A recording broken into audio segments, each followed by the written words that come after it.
How do you do, ladies and gentlemen? You know, Barack Obama might be in some ways a fantastic president, except when it comes to actually governing this country, then he loses his place all the time. Now, you probably say to yourself, well, there he goes picking on Barack Obama again. Who should I pick on? Got to pick on the guy who's in charge. If the guy is doing good, let's praise him, as I tried to do at the beginning of his presidency, and I did praise him a few times.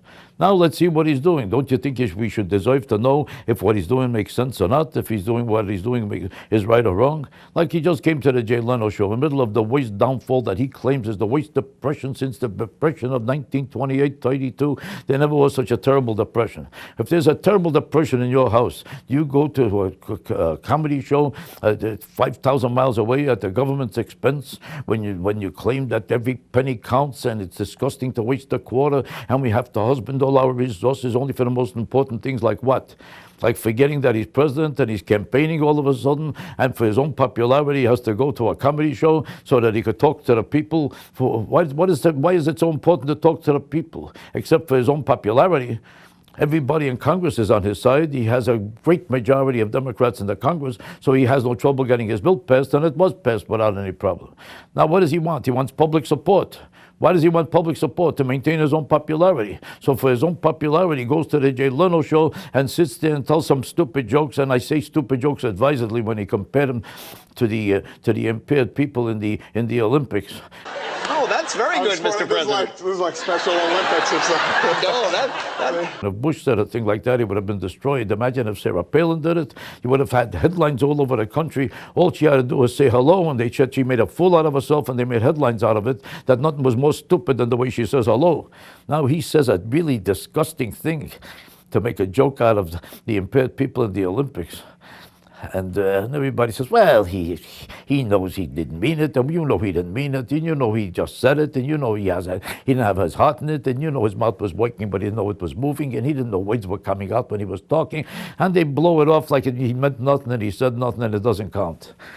Any time he says anything, regardless of how offensive or disgusting or disturbing, it never counts, it never matters, because there's double standard. We have a one-party press in America, and the whole Democratic Party press in this country acts like his personal campaign manager, and they whitewash any preposterous thing he ever does.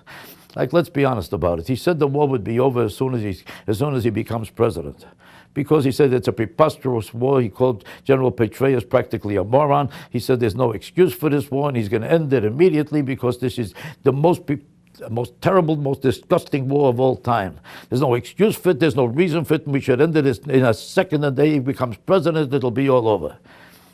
Now, all of a sudden, as soon as he becomes president, he said, well, we have to wait a couple of months, so it has to be an orderly transition. How come he didn't know about an orderly transition before he became president? There's only an orderly transition when he gets the job. When somebody else has the job, you don't need an orderly transition.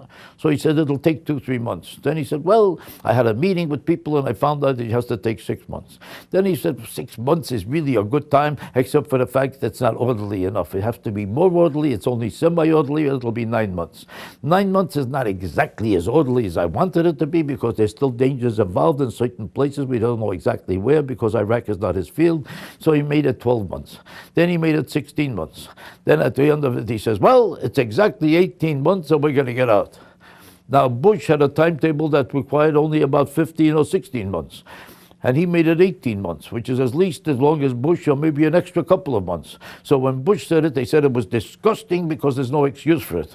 And his poll numbers went down to 32. He said 18 months, and he was a hero for saying the same thing. Look how he's getting the troops out there. They've completely forgot that it's one of 1,000 lies he told. But instead of immediately out, 18 months became immediately.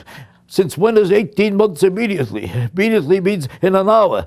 Do you know the difference between an hour and 18 months? Everybody knows the difference except him. And everybody loves him no matter how wrong he is. And all of a sudden his popularity is 67%, and Bush's popularity was 26% for doing exactly the same thing just a little earlier. First of all, what's the excuse for even being there an hour if it's so wrong? If you think it's the wrong way, you should be out in a second. You shouldn't be out for why should that continue at all?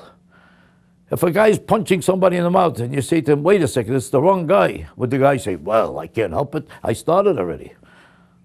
These are the lies he tells every day. And these are the preposterous things he does every day. And this is what's excused every day. You know why? Because you're not supposed to disturb him. After all, we have to respect the fact that he's the president of the United States. When Bush was the president, you would never know he was a president.